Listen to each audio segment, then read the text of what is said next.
Hello everyone. आप सबका एक बार फिर से स्वागत है। जो पब्लिक फाइनेंस की एमसीक्यू सीरीज हम लोगों ने स्टार्ट की थी, उसी सीरीज का नेक्स्ट वीडियो आज हम लोग पढ़ने देखने वाले हैं। तो चलिए स्टार्ट करते हैं। यहाँ पे पब्लिक फाइनेंस का लास्ट एमसीक्यू सीरीज के क्वेश्चंस हम लोगों ने 30 नंबर्स तक खत्म किए थे, उसके आगे हम लोग स्टार्ट कर रहे हैं। The question is the tax avoidance. Tax avoidance का मतलब क्या होता है? टैक्स अवॉइडेंस क्या होता है?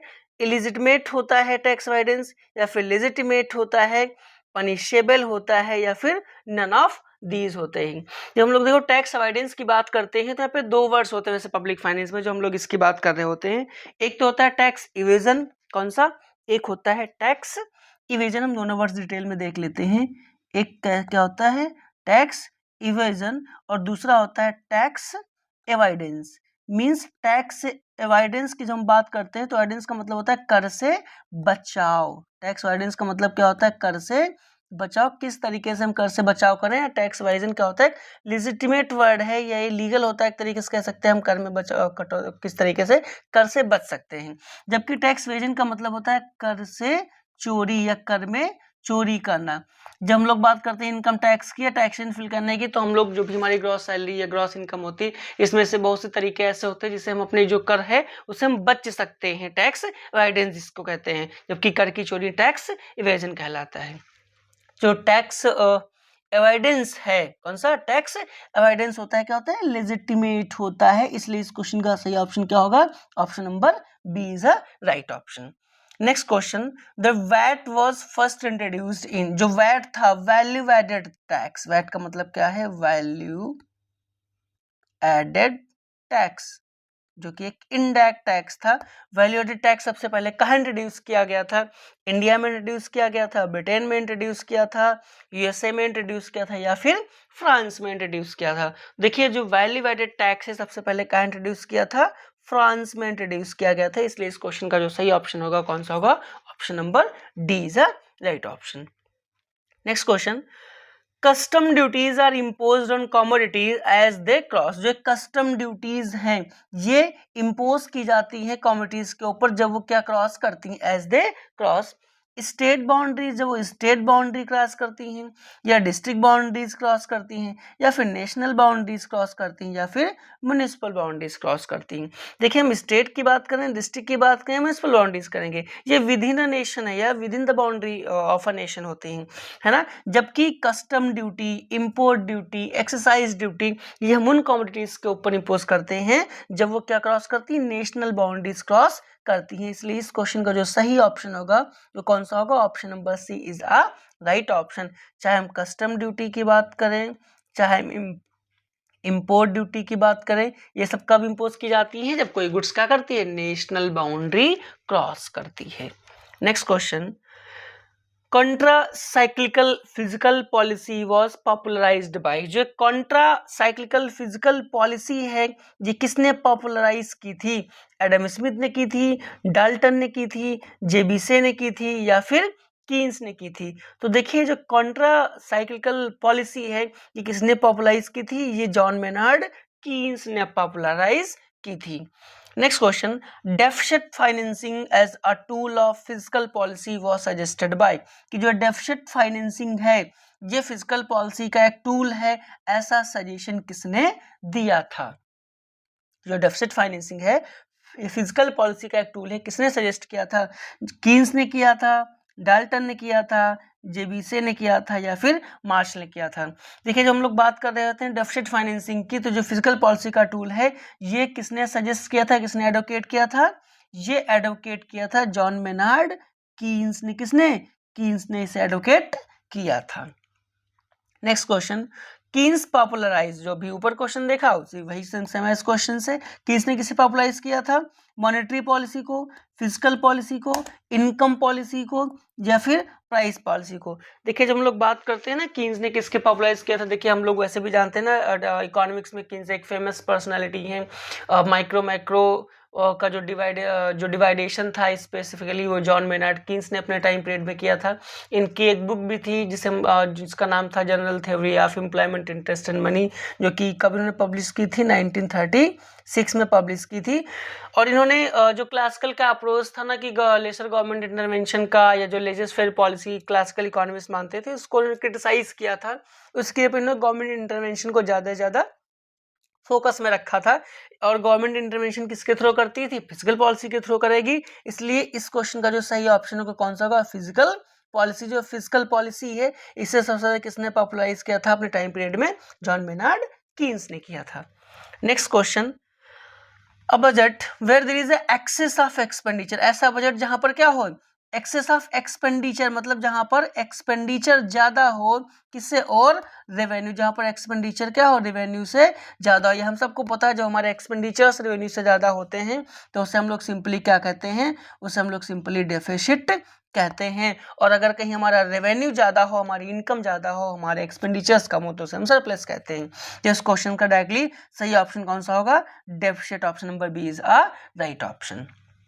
Next question, the balance budget principle, जो बैलेंस बजट प्रिंसिपल है वाज एडवोकेटेड बाय, किसने दिया था, कौन सा प्रिंसिपल, बैलेंस बजट प्रिंसिपल किसने दिया था, कीन्सियन अप्रोच था, कीन्स ने दिया था, मर्केंटलिस्ट ने दिया था, क्लासिकल स्कूल्स ने दिया था, या फिर न्यू क्लासिकल स्कूल ने दिया था। तो देखिए जो बैलेंस बजट जो प्रिंसिपल है ये किसने एडवोकेट किया था, ये क्लासिकल स्कूल्स के द्वारा एडवोकेट किया गया था। जो प्रतिष्ठित लोगों की जो विचारधाराएं थी उन्होंने इसे एडवोकेट किया था।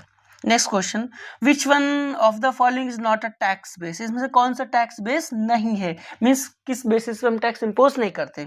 इनकम टैक्स बेस होता है, वेल्थ भी होता है, यूटिलिटी भी होता है, और कंजप्शन। इसमें से चारों में से कौन टैक्स बेस का बेसिस नहीं है। देखिए इनकम है, वेल्थ भी है, और कंजप्शन भी है। Utility is not used as a tax base, utility को हम टैक्स बेस के फॉर्म में यूज नहीं करते।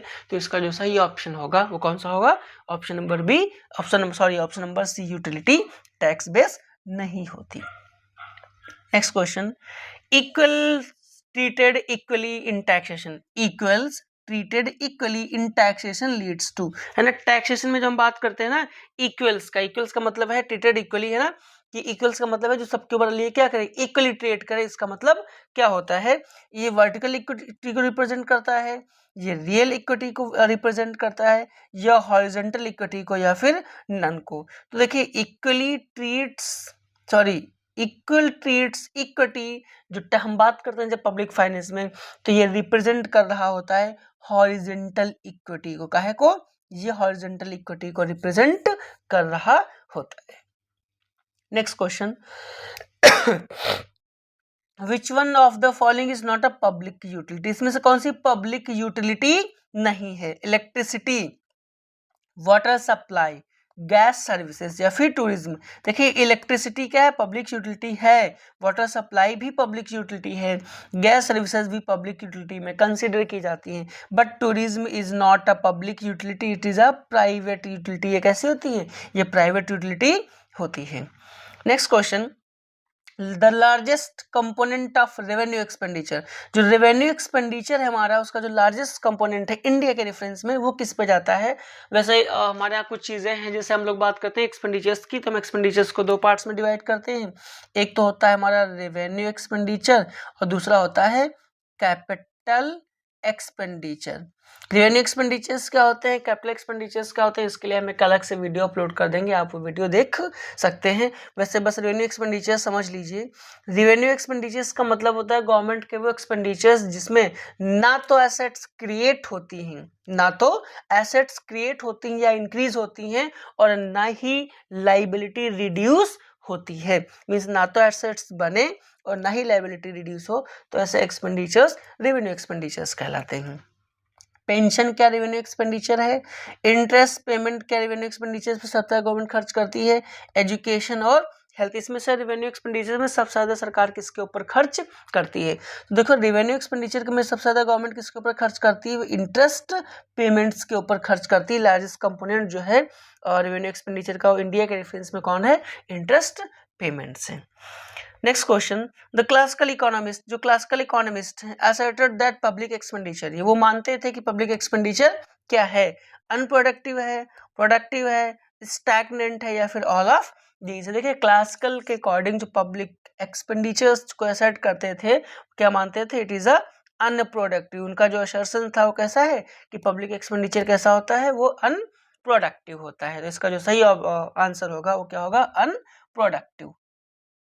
Next question, Wagner's law is related to, हम सबको पता है वैगनर और वाइजमैन पीकॉक दो बहुत ही फेमस लॉज हैं इस पब्लिक फाइनेंस में। तो वैगनर लॉ किससे रिलेट है, वैगनर्स लॉ किससे रिलेट है, पब्लिक रेवेन्यू के साथ, पब्लिक एक्सपेंडिचर्स के साथ, पब्लिक डेप्ट के साथ, या फिर बजट के साथ। तो देखिए जो वैगनर्स का लॉ है वो किसके साथ है, पब्लिक एक्सपेंडिचर के साथ रिलेट है। तो इस क्वेश्चन का जो सही आंसर होगा वो कौन सा होगा, option number B is the right option. क्योंकि वैगनर्स ने कौन सा लॉ दिया था, इंक्रीजिंग, इन्होंने क्या कहा था, इंक्रीजिंग स्टेट एक्टिविटीज की बात की थी, किसकी, इंक्रीजिंग स्टेट एक्टिविटीज की बात की थी। गवर्नमेंट की जो एक्टिविटीज इंक्रीज हो रही है इसके बात की थी, मींस उन्होंने पब्लिक एक्सपेंडिचर्स की बात की थी। Next question, the largest component of revenue expenditure in India, इसे क्वेश्चन रिपीट हो गया है। जो रेवेन्यू एक्सपेंडिचर का लार्जेस्ट कंपोनेंट होता है, इसे हम लोग पहले पढ़ रहे हैं। इसका ऑप्शन कौन सा था, इंटरेस्ट पेमेंट, इसका राइट ऑप्शन था। Next question, Adolph Wagner was a fill in the blanks था। इकोनॉमिस्ट किसके, फ्रेंच इकोनॉमिस्ट थे, जर्मन इकोनॉमिस्ट थे, इंडियन इकोनॉमिस्ट थे, अमेरिकन। देखिए इंडियन इकोनॉमिस्ट तो नहीं थे एडोल्फ वैगनर। कहाँ के इकोनॉमिस्ट थे, Adolph Wagner was a French economist. ऐसे कहाँ के इकोनॉमिस्ट थे, ये फ्रेंच इकोनॉमिस्ट थे। देखिए अभी मैंने कहा वैगनर एंड वाइजमैन पीकॉक, ये दो बेसिक फेमस प्रिंसिपल्स थे किसके, पब्लिक फाइनेंस के। इसलिए मैं भी ध्यान रखना है कि जो वैगनर साहब थे ये कहाँ के थे, फ्रेंच इकोनॉमिस्ट थे।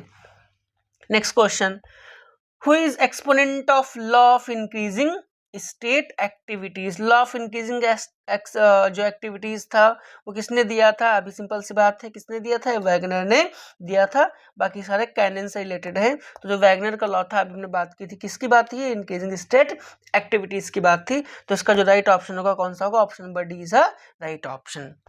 Next question, the displacement effect, जो डिस्प्लेसमेंट इफेक्ट है हाइपोथेसिस वाज फॉर्मुलेटेड बाय, जो डिस्प्लेसमेंट इफेक्ट है हाइपोथेसिस थी वो किसने दी थी। देखिए वैगनर्स का लॉ और वाइजमैन पीकॉक के लॉ की हमने बात की थी। वैगनर ने क्या कहा था, इंक्रीजिंग स्टेट एक्टिविटीज की थी, बट डिस्प्लेसमेंट इफेक्ट की बात किसने की थी, ये पीकॉक एंड वाइजमैन ने की थी। तो इस क्वेश्चन का जो सही आंसर होगा वो कौन होगा, पीकॉक एंड वाइजमैन। चाहे वाइजमैन पीकॉक लिखा हो, चाहे पीकॉक एंड वाइजमैन लिखा हो, डिस्प्लेसमेंट कॉस्ट की बात इन्होंने की थी।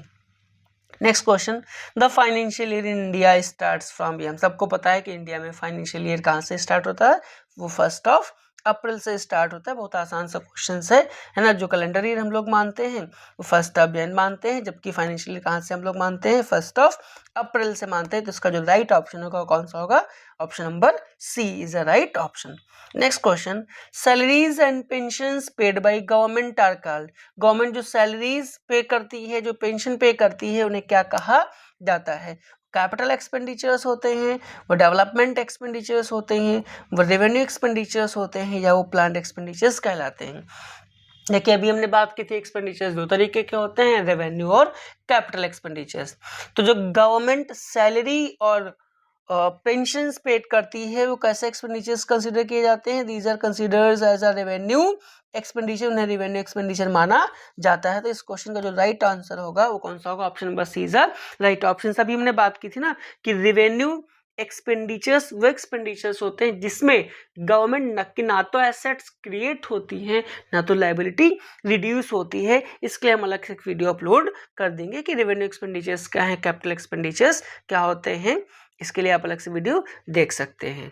तो ये नेक्स्ट 30 to 50 31 से लेकर के 50 नंबर तक क्वेश्चंस थे पब्लिक फाइनेंस के। एक वीडियो ऑलरेडी हमने अपलोड कर रखा है जहाँ पे 1 to 30 क्वेश्चंस हमने करा रखे हैं। तो आई होप आपको ये वीडियो अच्छा लगा होगा। अगर ये वीडियो अच्छा लगा है तो आप वीडियो को लाइक और चैनल को सब्सक्राइब कर सकते हैं। Thank you.